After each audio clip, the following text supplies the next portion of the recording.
Bueno, estamos acá con Vicky Villarruel, con el profesor Alejandro Gómez, porque en realidad antes del 24 de marzo de 1976 algo pasó.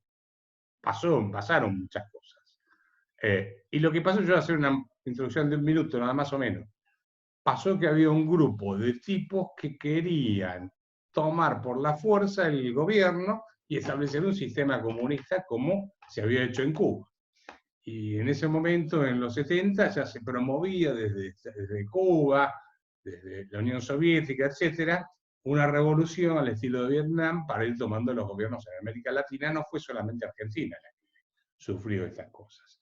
De manera que la idea es contar la historia completa. No sé si están de acuerdo Victoria y Alejandro. Sí, por supuesto. Contemos Sí, algunos de los casos, si les totalmente de parece. acuerdo. ¿Eh? Totalmente de acuerdo y tener presente ya para meternos un poco en el contexto del momento, y después Victoria seguro nos entra muchísimo más en los detalles que ella domina, ver primero que la Argentina venía a los tumbos de la década del 50, ¿no? Con la famosa, después de la famosa Revolución Libertadora, Perón se exilia, hace un periplo por algunos países de Sudamérica y Centroamérica y termina en España, en Madrid, en la España de Franco. Y el peronismo va a ser proscripto durante esos casi 20 años, ¿no? Del 55 al 73. Y los gobiernos que se elegían duraban 2 años, 1 año, 4 años, fue el de Frondizi el que más duró. O sea, una época de gran inestabilidad y siempre retorno de los militares. El golpe de 1966, donde Onganía asume el poder, de alguna manera cierra esa época de inestabilidad, porque va a ser un gobierno militar que dura casi 7 años. Y ahí viene el problema, que es que el peronismo ve que no puede volver, que no se sabe si Perón alguna vez va a regresar.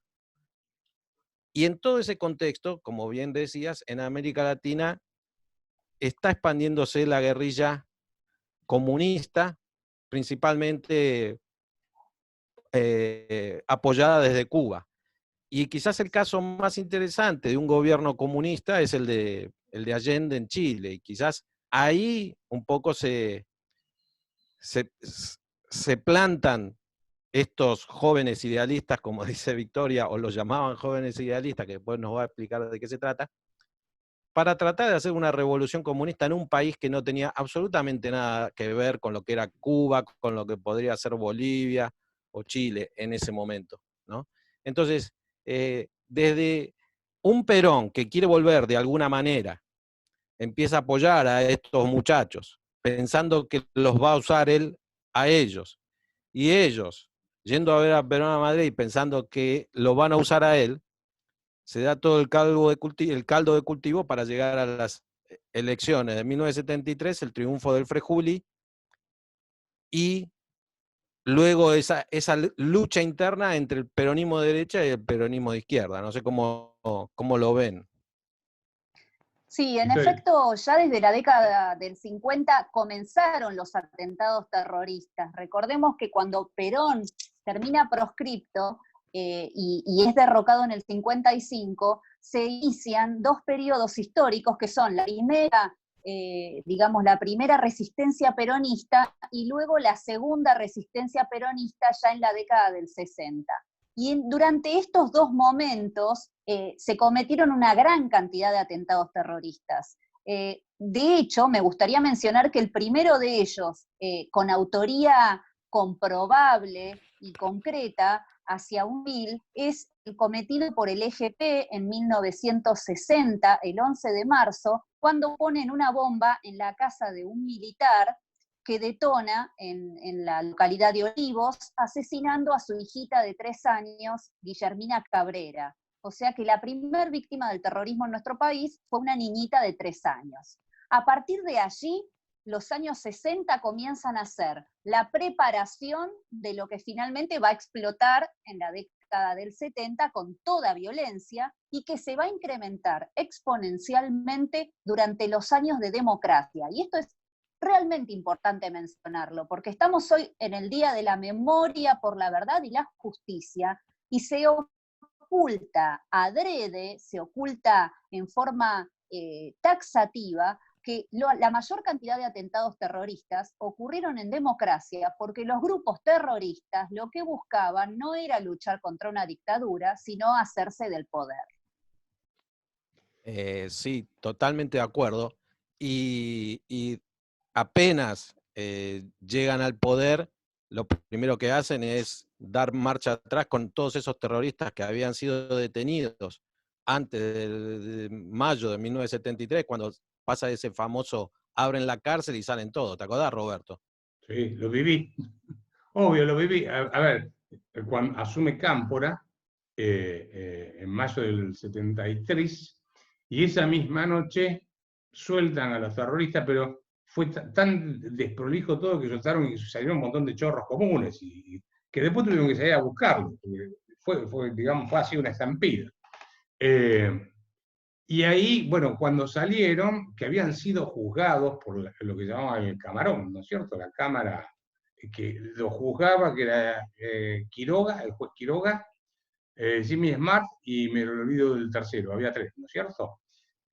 La Cámara Federal en lo Penal eran 3 salas integradas por 3 jueces cada uno y que se dedicaban exclusivamente al juzgamiento de los crímenes terroristas. Operó únicamente entre los años 71 hasta el 73, cuando con Cámpora es derogada la ley que la creaba, se derogan a su vez 20 artículos del Código Penal que incluían este tipo de delitos, y como vos contabas, se abren las cárceles y sale todo el mundo, salen todos los delincuentes comunes y además los terroristas que estaban a la espera de su juicio o que habían sido condenados. Bueno, y al salir, a uno de los que matan es al juez Quiroga. Digo bien, ¿no? Quiroga. Así es, sí, a Jorge Vicente Quiroga era uno de estos 9 jueces, había intervenido en causas realmente muy importantes. Recordemos que en aquel momento en el Poder Judicial no había internet, no había computadoras, no había celulares. Sin embargo, estos 9 jueces recorrían el país entero y en forma realmente expedita juzgaban los terroristas, con todas las leyes, con todas las garantías que la Constitución siempre ha reconocido. Se juzgaron más de 2.000 personas. Lo increíble hoy es que cuando traspolamos a la modernidad en la que tenemos tantos medios, nos encontramos que un juicio por corrupción tarda 15 años, ¿no? Algo está pasando. Sí. ¿Vos, Alejandro, querés agregar algo a este punto? En ese momento se suma, como siempre nos acompaña, porque recordemos que lo que queremos acá señalar es 24 de marzo hacia atrás, que es la historia que muy pocas veces se cuenta. Es decir, ¿por qué se llega al 24 de marzo de 1976? Entonces, estamos diciendo, en marzo del 73 gana la fórmula Cámpora-Solano Lima. En mayo asume Cámpora y Solano Lima como presidente. Ahí, cuando ese gobierno es cooptado por los grupos de izquierda, y eso es lo que a Perón no le causa ninguna gracia, y manda, presiona para que primero renuncie Cámpora, asuma Lastiri, que estaba casado con la hija de López Rega, Norma López Rega, ¿no? López Rega, que era el secretario de Perón y de Isabel Perón, fue el que era ministro del Bienestar Social, fue el creador o uno de los creadores de la AAA. O sea, el ala totalmente opuesta a la izquierda. Y entonces retorna Perón, vuelve Perón a la Argentina, se convocan nuevas elecciones y en octubre asume Perón nuevamente. Él gana con más del 60% de los votos. Y la fórmula es Juan Domingo Perón, María Estela Martínez de Perón.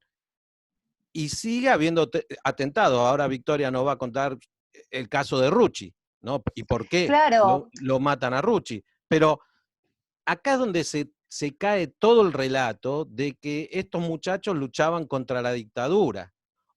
Supongamos, vamos a poner el caso que tampoco se podría justificar, que fuera un gobierno de derecha que hubiera ganado el Partido Cívico Independiente, creo que era el de Alzogaray, no, Nueva Fuerza era el de Alzogaray en aquel momento.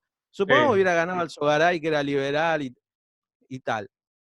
ni tampoco se justificaba, pero vos decís, bueno, era un partido de un signo totalmente distinto y estos, bueno, locos se meten en eso. Ahora, que le hagan ese juego a un gobierno de Perón, con Perón presidente, ganando por más del 60% de los votos, no tienen ninguna manera de poder justificar. Y por eso ellos borran de la historia desde el día 23 de marzo hacia atrás.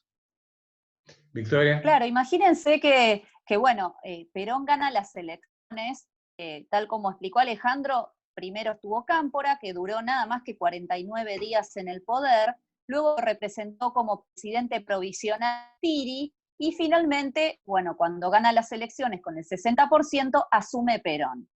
Pero cuando gana las elecciones, 2 días después de los comicios, Montonero asesina a quien era realmente un hijo directo del general Perón, que era José Ignacio Rucci. José Ignacio Rucci era un sindicalista que era el secretario de la Confederación General del Trabajo, era uno de los sindicalistas más reconocidos de aquella época, que vivía ya en forma sumamente clandestina, porque ya estaba amenazado por las organizaciones terroristas, entonces cambiaba constantemente de domicilio, y finalmente es asesinado el 25 de septiembre de 1973 en la vía pública a la salida de su casa. Cuando Perón ve esto, cuando Perón ve que le matan realmente a una de sus manos derechas, a partir de allí se acaba lo que era un romance entre las organizaciones armadas, principalmente las de origen peronista, con el general Perón. A partir de allí se acaba este interés mutuo de colaborar para que Perón regresara al poder. A partir de ese momento también comienza la etapa más sangrienta de nuestro país. La mayor cantidad de atentados terroristas, bombas, secuestros, asesinatos, heridos, etcétera, se da durante los años 73 al 76. Recordemos una cosa, a ver, para que la gente tenga en claro. Perón quiere usar primero a los grupos terroristas para llegar al poder y presionar al gobierno militar de Lanús en ese momento. Los terroristas querían usar a Perón para llegar al poder. Cuando llegan al poder se matan. Tanto es así que cuando Perón llega a Ezeiza, está la famosa masacre de Ezeiza, donde se agarraron entre el ala fascista, vamos a poner así, y el ala de izquierda del peronismo, y fue una masacre que nunca se supo muy bien cuántas personas murieron. Después eso continuó, Perón los echa de la Plaza de Mayo, recuerden cuando le dijo imberbes, ¿sí?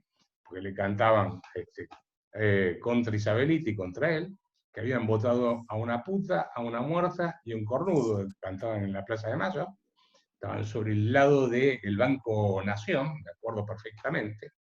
Perón los echa, y cuando cuando le habían matado a Rucci, él llama a los que eran diputados del PJ, pero que habían entrado por la izquierda, digamos, que eran los de la rama de izquierda, y dice, bueno, vamos a reponer todas las leyes esas del Código Penal que habían derogado.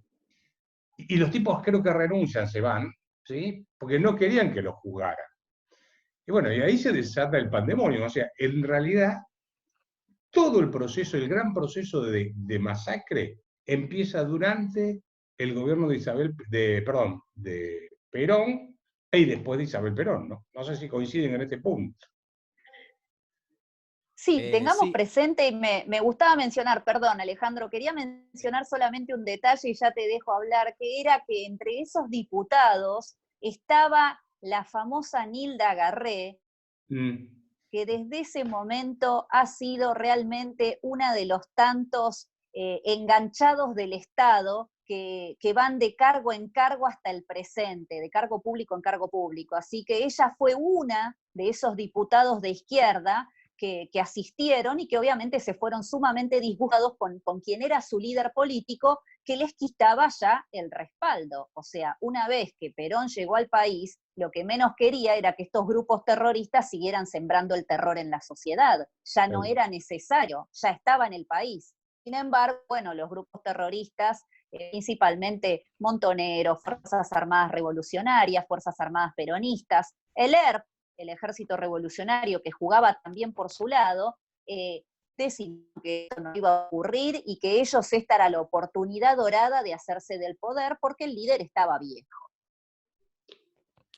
Alejandro. Sí, te hago antes de seguir, hago una pregunta, no sé si hay una respuesta, pero ¿Patricia Bullrich también era diputada en ese momento o porque hasta donde yo recuerdo andaba en esos grupos, ¿no? En sus inicios, ¿no? Por más que hoy Bueno, sea difícil asociarla con eso, ¿no? Bueno, Patricia Bullrich era miembro de la JP, que era una organización de superficie de montoneros. Realmente estaban relacionadas estas estructuras. La que tiene presencia mucho más fuerte en Montoneros es su hermana Julieta, que fue la pareja de Galimberti. Pero hay versiones de que Bullrich habría participado en algún tipo de acción armada, pero nosotros no contamos con esa información. Ok, perfecto. Y no, lo que decía es que, dada esta circunstancia donde se agrava todo, definitivamente es cuando muere Perón el 1 de julio de 1974, porque ahí, claro, queda su esposa como presidente de la nación.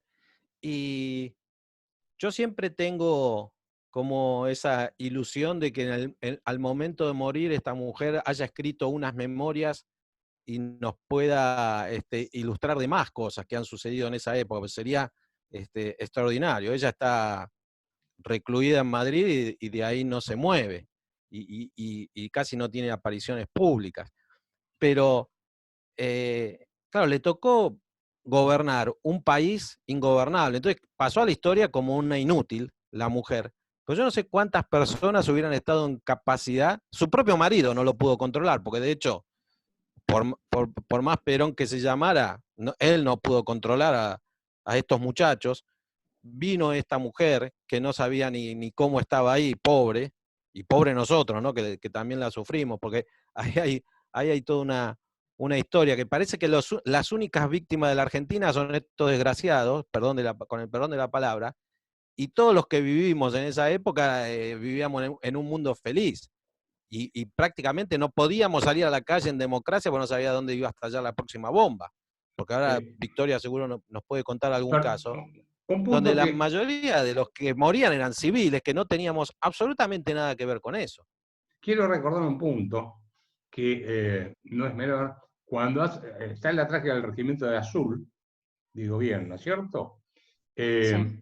Perón sale a dar un discurso y sale vestido de general, ¿sí? Como dando a entender que era parte de las Fuerzas Armadas y que iba a usar todo el poder del Estado para combatir el terrorismo. ¿Sí? O sea, es el militar que sale a hablar, más que es el presidente y el militar que sale a hablar. Digo, porque muchos se olvidan de este punto, me parece, ¿no? Sí, antes de que hable Victoria, porque es un punto central. Los peronistas se olvidan, y Perón nunca se olvidó, que él antes que nada era un militar. Claro. ¿No? Y por eso se hizo restituir el cargo apenas volvió en el 73, de teniente general, porque se lo habían quitado. Y usaba el uniforme, no tenía vergüenza de usar el uniforme, al contrario. Los peronistas, y sobre todo estos neoperonistas, no sé cómo llamarlos, estos de ahora, que no saben ni quién es Perón. Yo el otro día le comentaba a uno, si vos hablás con alguno de estos jóvenes que se llaman peronistas o de Tendero, vos decís, le hablás del Pocho, se piensan que es el jugador de fútbol, ¿viste? El Pocho Alavesi. No saben ni que le decían el Pocho, porque no tienen la menor idea de lo que es el peronismo, no leyeron nunca nada. Están con los manuales esos de la escuela que están totalmente tergiversados, pero termino con esto. Sí, él nunca renegó de ser militar, sino todo lo contrario, ¿no? Y claro, no le cierra por ningún lado a estos muchachos decir que su líder, de lo que ellos sienten orgullo, es militar, ¿viste? Bueno, de hecho, siempre terminamos planteando, creo que los tres en las que hay en las redes sociales, yo no canso de decirle a gente que se declara peronista, que evidentemente tiene una gran ensalada mental, porque en vez de estar defendiendo a peronistas, es decir, a las víctimas del peronismo que fueron asesinadas por el ERP, Montonero o por las 15 organizaciones armadas que actuaron en Argentina, se dedican a defender a los terroristas que las combatieron, a esos grupos. Entonces, así terminan quedando totalmente olvidados y en el ostracismo quienes eran las personas más fieles que tuvo Perón, que eran Rucci, Magaldi, Klosterman, Alonso, Castrofini, todas personas del peronismo a las cuales asesinaron a casi todas en democracia, crímenes que han quedado todos impunes, que en el día de hoy no hay ningún tipo de juicio abierto, salvo la causa Rucci, que por supuesto no avanza, y así nos encontramos con que en Argentina el peronismo hoy es una mezcolanza de la cual desconocen todo acerca de su propio líder. Y yendo un poco a lo que pasaba del 73 al 76, o sea, previo al golpe, la verdad es que nosotros, cuando contabilizamos la cantidad de víctimas, nos encontramos que el 65% de los atentados terroristas se daba en democracia. O sea, en esos 3 años se cometieron 2/3 de los atentados terroristas de toda la década del 70. Entonces, cuando nosotros nos dicen que luchaban contra una dictadura, en realidad lo que hacían era sembrar el terror para hacerse del poder, para avanzar y destruir todas las instituciones democráticas del Estado e instaurar un Estado comunista en nuestro país. Yo quisiera ir redondeando de esta manera, a ver si están de acuerdo. Quedó entonces que el peronismo queda dividido entre 2 grandes grupos. La de izquierda, que queda expulsado por Perón, y el peronismo más fascista, o como ustedes quieran llamarlo. Eso por un lado. Y muere Perón. Isabel Perón queda al mando y en realidad no tenía capacidad de gobierno y el país era un lío bárbaro. Termina en una gran crisis económica a mediados del 75 con el famoso Rodrigazo. Después viene un ministro de Economía detrás de otro, pues iban sucediendo Bonanni, Cafiero, bueno, Mondelli, no me acuerdo de todos los que fueron sucediéndolo a Celestino Rodrigo, y en un momento dado le piden a Ítalo Luder, que era el que lo sucedía en orden de presidencial constitucional a Isabel Perón, que tomase el poder, y hacerle juicio político y sacarla porque no estaba en condiciones. Se niega y, vamos a decir la verdad de la historia, los mismos civiles van, políticos, a pedirle a los militares que salgan. Y bueno, y ahí termina, finalmente desemboca en el golpe del 76, ¿no es cierto? Porque no seamos hipócritas. Fueron los mismos políticos los que fueron a golpear la puerta de los cuarteles. No estoy diciendo que esté bien o está mal, estoy diciendo un hecho histórico.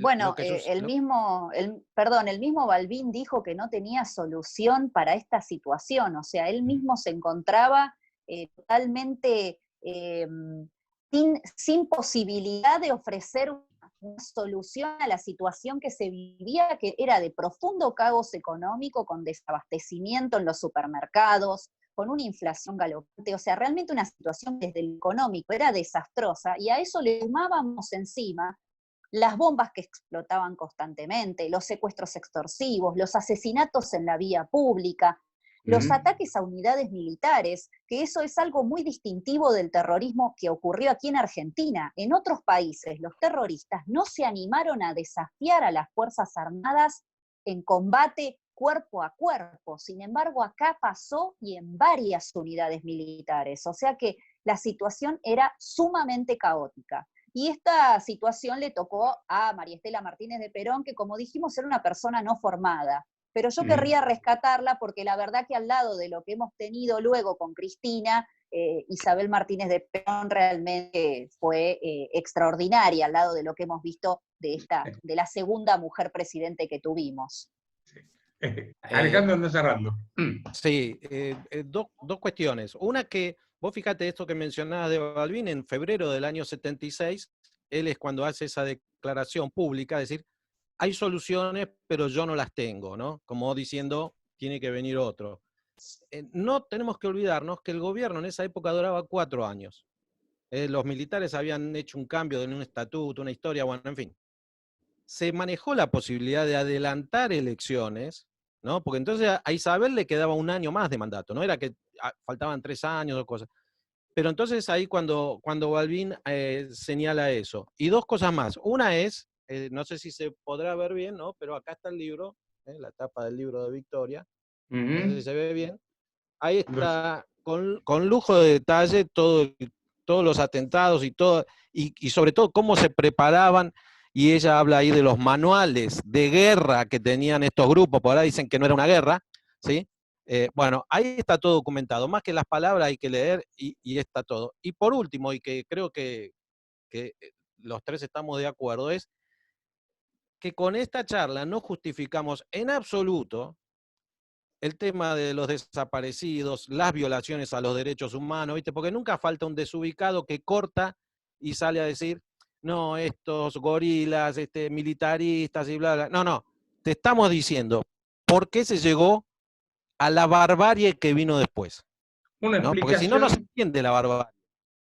No, es simplemente explicar por qué se llegó al 24 de marzo del 76. No justificar lo que se hizo después, simplemente, ¿no? Y Así contar que, la historia completa, o sea, que no nos traten como niños de jardín de infantes a los que nos cuentan que todo arrancó el 24 de marzo del 76 y antes vivíamos en el paraíso terrenal, cuando no es verdad. es que si se contase la historia del 24 de marzo para atrás, caerían muchas cabezas o rodarían muchas cabezas que no quieren rodar. Entonces el corte no es arbitrario. Por lo pronto, todos los terroristas que en Argentina están todos impunes.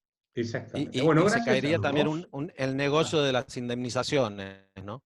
Ese es otro tema que deberíamos tratar en otro momento, porque es un número importante. ¿sí? Sí. Bueno, gracias Vicky por haberte prendido a esta charla, gracias Alejandro y hasta luego. Bueno, Hasta la seguimos próxima, en gracias. cuarentena. Sí. Hasta la próxima.